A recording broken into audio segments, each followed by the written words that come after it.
In 2016, the CDC found that 6 million children were diagnosed with ADHD between the ages of 2 and 17 years old. The average student in the United States is aged between 5 and 18.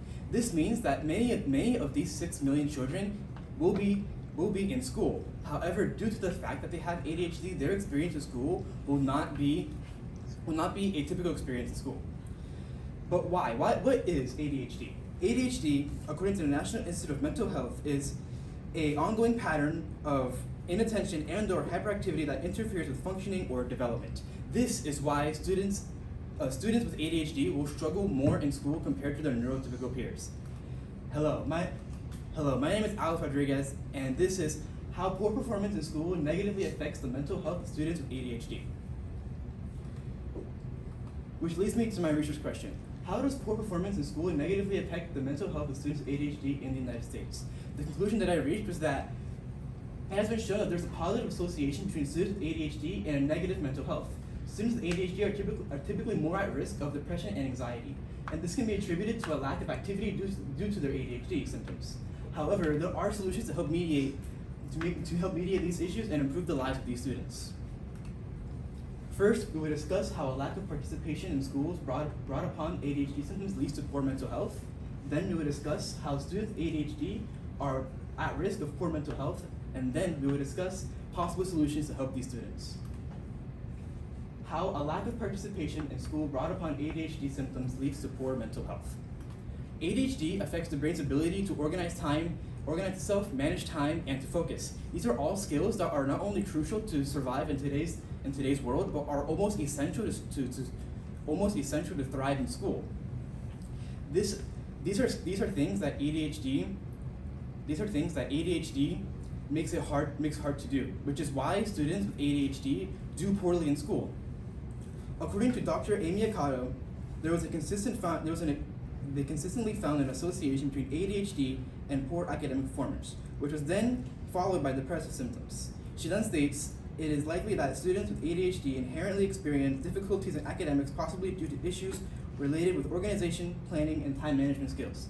As we can see from this graph, students with ADHD, represented with the red bar, are 55% of students with ADHD are performing below average in their schools. This is important because these students are performing poorly in school, and they are trying to get further into education and to further their careers. And because of ADHD, their performance will be less than their neurotypical counterparts. Next, children with ADHD are more at risk of poor mental health. ADHD, like many other neurological disorders, are more complex than what popular culture leads us to believe. ADHD also affects the brain's ability to manage and regulate its emotions. According to a study done by Janil Ganab, a medical student at the Yale University of Medicine, intense emotions were commonly found within her focus group, with participants having extreme reactions to stimuli they viewed as minor. Emotions fluctuated quickly with participants reporting going from 0 to 100 without graduation.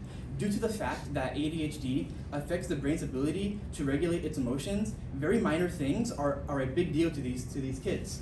Which is why if a student fails to turn in an assignment or does poorly on a test, they will react in a very severe way, which is dangerous. We can see this in the suicide rates between students without ADHD and with ADHD. Students with ADHD have a 54% suicide rate compared to their neurotypical peers, which was only 52.7%, which is a 2% difference. And we can see from this chart that ADHD has the highest means of depressions and anxiety throughout all of these different neurological disorders.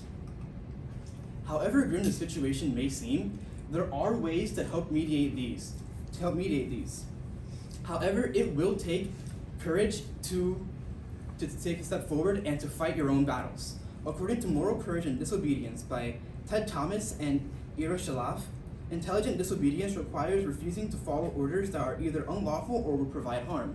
In context of students with ADHD, their orders come from their ADHD constantly distracting them or finding ways to procrastinate. They would need to find the courage to focus and to seek help to help better themselves and perform better in school.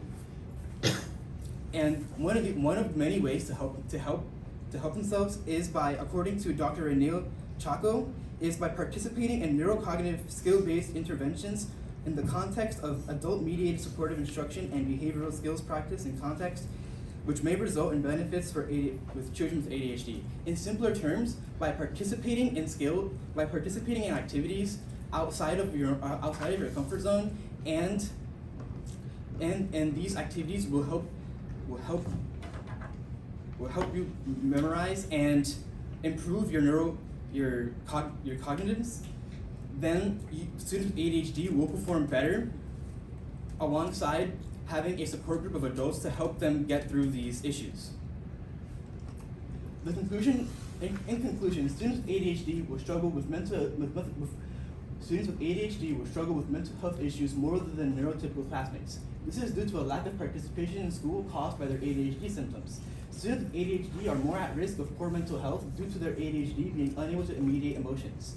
However, there are ways to counteract these by actively choosing to participate in school activities and memory-based activities. This is my work cited. Thank you. I have two questions for you. First up, what evidence did you gather that you didn't use, and why did you choose not to use it? I gathered a lot of evidence based around medication for ADHD. However, due to the fact that this does not always work for focusing in school and does have very bad side effects, I chose to exclude it. All right, and what advice would you have for other researchers that want to look at ADHD? I would try to focus on very, very trustworthy sources and to focus more on personal experiences, because this is a very big issue, and by narrowing down on specific people, you can make your point bigger.